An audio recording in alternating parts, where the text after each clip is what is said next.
আসসালামু আলাইকুম সুপ্রিয় শিক্ষার্থীবৃন্দ, পঞ্চম অধ্যায়ের সৃজনশীল নিয়ে কথা বলছি। খুব মনোযোগ দিয়ে লক্ষ্য করো। দেখো প্রথম উদ্দীপকে কি দেয়া আছে। আসলে উদ্দীপকের বিষয়বস্তুটা খুব ভালোভাবে বুঝতে হবে। যেমন এখানে দেখতে পাচ্ছি যে একটা পাত্র, পাত্রের ভিতরে কি আছে? পানি আছে। আমরা আর কি দেখতে পাচ্ছি এখানে?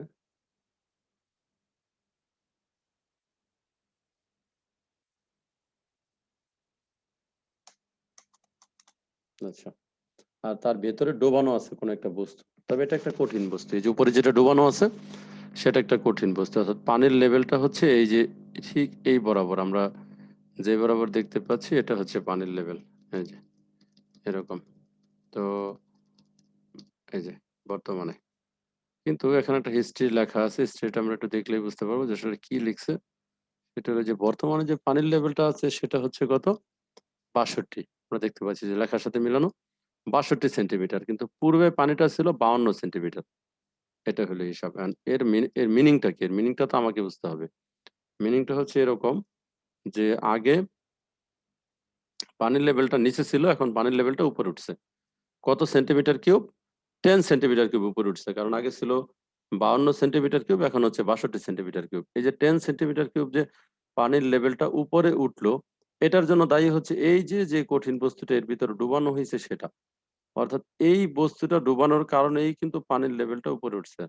তার মানে যদি এই বস্তুটা এখানে ডুবানো না হইতো, তাহলে কিন্তু পানির লেভেলটা এভাবে উঠতো না। তাহলে আমি কিন্তু খুব সহজেই বলতে পারি যে আমরা যে বস্তুটা এর ভিতরে রাখছি, হ্যাঁ, ওই বস্তুটার আয়তন যতটুকু ও কিন্তু ঠিক ততটুকু পানি উপরের দিকে তুলে দিছে। তাহলে যেহেতু আমরা দেখতে পাচ্ছি যে পানি আসলে 10 সেন্টিমিটার উপরে তুলছে, আগে ছিল ৫২ সেন্টিমিটার, এখন সেটা হয়ে গেছে ৬২ সেন্টিমিটার। তাহলে আমরা খুব সহজে এখান থেকে বলতে পারি যে আমাদের এই প্রশ্নের জন্য, অন্তত এটার জন্য সহজে বলা যায় যে এর ভিতরে যে কঠিন বস্তুটা আমরা রাখছি সেই কঠিন বস্তুর আয়তন হবে কত? 10 সেন্টিমিটার। আচ্ছা, তো এই যে এই জিনিসটাই আসলে। আর এই যে দাগ দিয়ে তো লেখা আছে বস্তু নিমজ্জনের পূর্বে পানিটা কোথায় ছিল, নিমজ্জনের পরে পানিটা কোথায়, পানির লেভেলটা তো এখানে সুন্দরভাবেই দেখানো। আচ্ছা, এখন আমাদের গ নাম্বার হচ্ছে বস্তুটির ঘনত্ব বের করো। রেজাল্ট পাশে দিয়ে দিছি। খুবই সহজ বস্তুর ঘনত্ব বের করা। যেমন এই যে দেওয়া আছে বস্তুর ভর m সমান, কিন্তু এই যে 30 যে দেওয়া আছে, হ্যাঁ আমরা দেখতে পাচ্ছি এটা কিন্তু মিলিগ্রাম দেওয়া, আর মিলিগ্রাম নিয়ে তো অঙ্ক করলে হবে না। তাই মিলিগ্রামকে আমার বানাইতে হবে কিলোগ্রাম। তো মিলিগ্রাম থেকে কিলোগ্রাম, মিলিগ্রাম থেকে কিন্তু শুধু গ্রামে যাব না, কিলোগ্রাম। এই মিলিগ্রাম থেকে কিলোগ্রাম বানানোর জন্য প্রথম মিলিগ্রাম থেকে গ্রাম বানানোর জন্য ১০০০ দিয়ে ভাগ করতে হয়। আবার গ্রামকে কিলোগ্রাম বানানোর জন্য আরো ১০০০, অর্থাৎ দুইবার ১০০০ ১০০০, 10 এর পাওয়ার 3 3, 10 এর পাওয়ার 6। এই যে, কিন্তু আমাদের 10 এর পাওয়ার -6 যেহেতু ভাগ, তাই। আর আমরা বস্তুটির আয়তন কিভাবে কাউন্ট করে নিলাম, যে বস্তুটি আগে আমরা দেখতে পাচ্ছি যে আমাদের যে লাইনটা সেটা হচ্ছে ৬২ সেন্টিমিটার কিউবের ছিল, সরি ৫২ সেন্টিমিটার কিউব ছিল। কঠিন বস্তুটা ডুবানোর পরে হচ্ছে ৬২, তাহলে আমরা ৬২ থেকে ৫২ বিয়োগ দিয়ে দিলাম 10 সেন্টিমিটার কিউব। কিন্তু এটাও তো একক নিয়ে ঝামেলা আছে, এককটাকে ঠিক করতে হবে। 10⁻⁻6 সেন্টিমিটার কিউব থেকে মিটার কিউবে নেওয়ার জন্য 10⁻⁻6 দিয়ে গুণ করতে হয়। এখন ঘনত্ব রো সমান হওয়ার আমরা জানি রো সমান m/v। তাহলে উপরে m এর মান আর নিচে v এর মান বসাবো। তো এখানেও খুব সহজ একটা ব্যাপার। আমরা দেখতেই পাচ্ছি যে উপরেও 10⁻⁻6 আছে, নিচেও 10⁻⁻6 থাকবে। হ্যাঁ, তো আমরা কিন্তু 10⁻⁻6 উপরে এবং নিচ থেকে কেটে দিব। আচ্ছা, পরবর্তীতে যে প্রশ্নটা আছে এটা আসলে এখন এই প্রশ্নটা আছে, এটা আসলে আগের বইও ছিল, এখনো আছে। তো বিষয়বস্তুটা একটু অন্যরকম, যে তরলের তাপমাত্রা ক্রমাগত বৃদ্ধির ফলাফল ব্যাখ্যা করো। এটা আসলে একটা বর্ণনামূলক প্রশ্ন, এটা তোমাদের একটু বর্ণনা করে লিখতে হবে। তো আসলে কি বিষয় নিয়ে লিখতে হবে সেটা আমি বলি, যে তরলের তাপমাত্রা ক্রমাগত বৃদ্ধির ফলাফল কি। আচ্ছা, তরলের তাপমাত্রা বৃদ্ধি করতে থাকলে ক্রমাগত তরলের আয়তন বৃদ্ধি পায় স্বাভাবিকভাবে, তরলের আয়তন বৃদ্ধি পায়। এটাই হচ্ছে যে তাপমাত্রা বৃদ্ধির ফলাফল। কিন্তু পানির ক্ষেত্রে একটু ব্যতিক্রম একটা ব্যাপার আছে। কিরকম ব্যতিক্রম ব্যাপার? যে স্বাভাবিকভাবে আমরা জানি যে পানির ঘনত্ব হচ্ছে ১০০০ ডিগ্রি, পানির ঘনত্ব ১০০০ কেজি পার মিটার কিউব, কিন্তু এটার জন্য একটা তাপমাত্রা ধরায় দেওয়া আছে, সেটা হচ্ছে ৪ ডিগ্রি সেলসিয়াস। তার মানে এই ৪ ডিগ্রি সেলসিয়াস তাপমাত্রায় পানির ঘনত্ব হচ্ছে সবচাইতে বেশি। পানির ঘনত্ব সবচাইতে বেশি, তার মানে আয়তন হচ্ছে সবচাইতে কম ৪ ডিগ্রি সেলসিয়াস তাপমাত্রায়। এখন এই ৪ ডিগ্রি সেলসিয়াস তাপমাত্রাটা এটা হচ্ছে এমন একটা তাপমাত্রা যদি কেউ তাপমাত্রা 4 ডিগ্রি থেকে বৃদ্ধি করতে যায় তাহলেও তার আয়তন আরো বাড়বে, আর যদি কেউ আয়তন আরো কমাতে যায় তাহলেও কিন্তু তাপমাত্রা যদি কমায় তাহলে তার আয়তন আরো বাড়বে। তার মানে 4 ডিগ্রি সেলসিয়াস তাপমাত্রা হলো পানিটা সবচেয়ে কম আয়তনের। এর উপরে যদি আমরা তাপমাত্রা বাড়াই তাহলেও তার আয়তন আরো বেড়ে যাবে, আবার কমাইলেও আয়তনটা বেড়ে যাবে। পানির ব্যতিক্রম প্রসারণের ব্যাপার। এরকম কিছু বর্ণনামূলক অ্যান্সার আর কি এখানে লিখতে হবে। পরের প্রশ্ন আমরা দেখতে পাচ্ছি সকল বোর্ড 2018 সালে যে প্রশ্নটা আসছে এটা আমরা বোর্ডের কোশ্চেনে চলে গেলাম।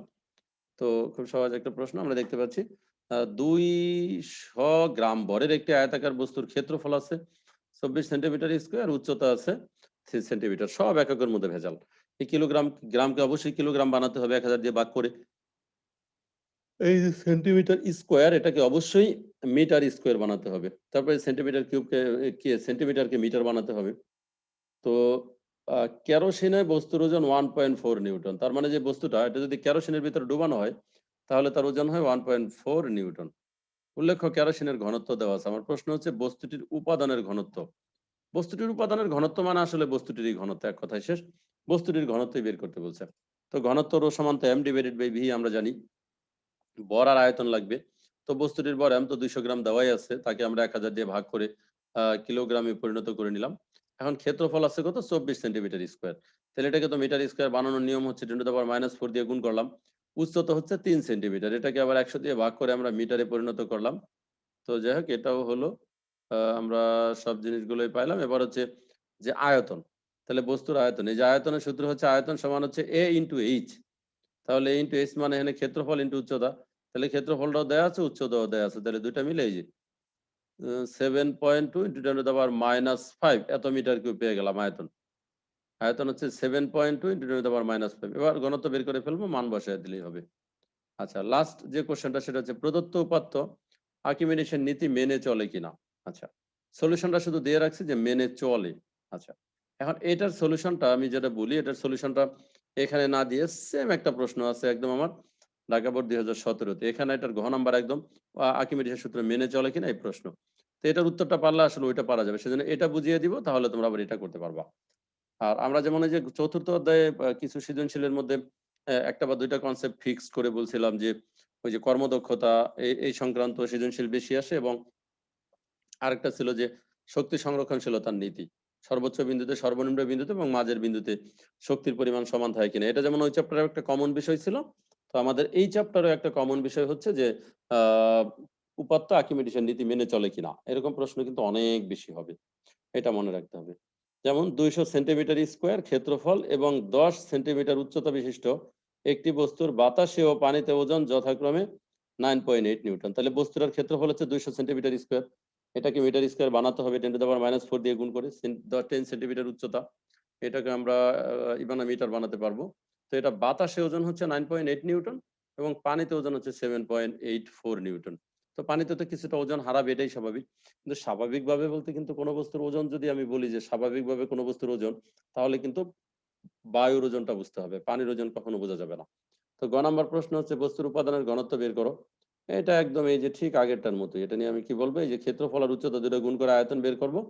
আরেকটা ব্যাপার আছে যে বস্তুর বাতাসে যে ওজন আছে 9.8 নিউটন, বস্তুর এই বাতাসে ওজন থেকে আমাদের এখানে বস্তুর বর বের করতে হবে। তো বাতাস ওজন থেকে বস্তুর বর কিভাবে বের করব, এটা নিয়ে হয়তো অনেকের কনফিউশন থাকতে পারে। বাতাসের ওজন থেকে বস্তুর ভর বের করা যাবে খুব সহজে। কিভাবে, এই যে ডব্লিউ সমান mg, এই সূত্র থেকে আমরা হচ্ছে বস্তুর ভর বের করে ফেলবো। এই যে এরকম হবে ব্যাপারটা। তো m সমান ডব্লিউ ডিভাইডেড বাই জি, ডব্লিউ ডিভাইড বাই জি। এই যে তো এইভাবে হইলো। এই যে যেটা বস্তুর বাতাস ওজন আছে অর্থাৎ 9.8 নিউটন, এই 9.8 নিউটন থেকে 9.8 দিয়ে ভাগ করে অর্থাৎ এটা আমরা 1 কিলোগ্রাম, এটা আমরা আগে বের করে নিব। তাহলে আমরা এই যে বস্তুর উপাদানের ঘনত্ব ঠিক আগের সিস্টেমে করতে পারবো, কারণ আমাদের এখানে সবই আছে, ওই বস্তুটা শুধুমাত্র ভরটা দেয়া নাই, ভরটা লাগবে ঘনত্ব বের করতে। তো ভর না দিলেও ওটার বাতাস ওজন দিয়ে দিছে, তাহলে ওজন দিয়ে দিলে আমরা সেখান থেকে ভরটা বের করে নিতে পারবো। আর পরের প্রশ্ন তো শেষ প্রশ্ন, যেটা আজকের মতো আমরা সেটা দেখতে পাচ্ছি আর্কিমিডিসের সূত্র মেনে চলে কিনা। তো আর্কিমিডিসের সূত্রে আসলে মূলত কি কথা বলছে, আমরা কি থিওরি পড়লাম সেটা একটু জানা দরকার। আর্কিমিডিসের সূত্রে ছিল যে কোনো বস্তুকে স্থির তরলে নিমজ্জিত করলে বস্তু কিছু পরিমাণ ওজন হারায়। এই হারানো ওজন হচ্ছে বস্তুর দ্বারা অপসারিত তরলের ওজনের সমান, এটা। আর অপরদিকে আর্কিমিডিসের ফর্মুলা থেকে আমরা আরো একটা তথ্য পাই যে বস্তু দ্বারা অপসারিত তরলের ওজন, বস্তু দ্বারা অপসারিত তরলের ওজন হারানো ওজন এর সমান। আর এই হারানো ওজন আর প্লবতা কিন্তু সমান। তার মানে সহজ কথায় দাঁড়ায় যে হারানো ওজন সমান হচ্ছে প্লবতা। হ্যাঁ? আর ঊর্ধ্বমুখী লব্ধি বল। প্লবতা মানে হচ্ছে ঊর্ধ্বমুখী লব্ধি বল। তাহলে বস্তু দ্বারা কোন বস্তু স্থির তরলে নিমজ্জিত করলে বস্তু কিছু পরিমাণ ওজন হারায়। হারানো ওজন হচ্ছে বস্তু দ্বারা অপসারিত তরল বা বায়বীয় পদার্থের ওজনের সমান। এটা যেমন আর্কিমিডিসের সূত্রের কথা, ঠিক তেমনিভাবে আমরা যদি হারানো ওজন সমান প্লবতা দেখাতে পারি তাহলে সেটা আর্কিমিডিসের সূত্র হয়ে যাবে। তো আমরা সাধারণত অঙ্ক করার ক্ষেত্রে মেক্সিমাম সময় এটাই করব। একটা হারানো ওজন বের করব আর প্লবতা বের করব। প্লবতা বের করার জন্য আলাদা ফর্মুলা আমাদের আছে সেটা ব্যবহার করব। আর হারানো ওজন মানে বাতাস ওজন থেকে পানিতে ওজন। এই ২ টা জিনিস বাদ দিয়ে আমরা হারানো ওজনটা বের করব। ২ টা সমান হইলে আমরা বলতে পারবো সেটা আর্কিমিডিসের সূত্র মেনে চলে। এই যে এখানেও ঠিক তাই হবে। এই যে বস্তুর কেরোসিনের ওজন দেয়া আছে এবং বাতাস ওজনটা আমরা ওখান থেকে পাবো। আ তো বাতাস ওজন না দিলেও যে বাতাসে যে ভর দিচ্ছে, ভরকে 9.8 দিয়ে গুণ করলে আমরা বাতাস ওজন পেয়ে যাবো। তো এই যে বস্তুর বাতাস ওজন W সমান 9.8, বস্তুর পানিতে ওজন W1 সমান 7.8, এই যে বস্তুর হারানো ওজন। তাইলে বাতাস ওজন আর পানিতে ওজন দুটো বিয়োগ দিলে কিন্তু হারানো ওজন পেয়ে গেলাম। এবার চলে আসি বস্তুর ক্ষেত্রফল আর হচ্ছে উচ্চতা। ২ টা গুণ করে পেয়ে গেলাম বস্তুর আয়তন। এই যে বস্তুর ঘনত্ব রো সমান দেওয়া আছে, এবার প্লবতা। প্লবতার যে ফর্মুলা সেটা হচ্ছে F সমান P রো G। তাহলে বি হলে এই যে আয়তন বের করলাম মাত্র, আর রো হচ্ছে 1000 এবং জি 9.8, 1.96, 1.96। তাহলে কি হলো? এখানে হারানো ওজন বের করলাম, এখানে প্লবতা বের করলাম। যেহেতু হারানো ওজন সমান প্লবতা, সুতরাং উদ্দীপক আর্কিমিডিসের সূত্রকে মেনে চলে। তাহলে আর্কিমিডিসের সূত্রকে মেনে চলে কিনা এটা জানতে চাইলে আমরা সেক্ষেত্রে হারানো ওজন বের করব এবং প্লবতা বের করব। ২ টা যদি সমান হয় তাহলে আমরা বলতে পারবো যে প্রদত্ত তথ্য আর্কিমিডিসের সূত্রকে সমর্থন করে।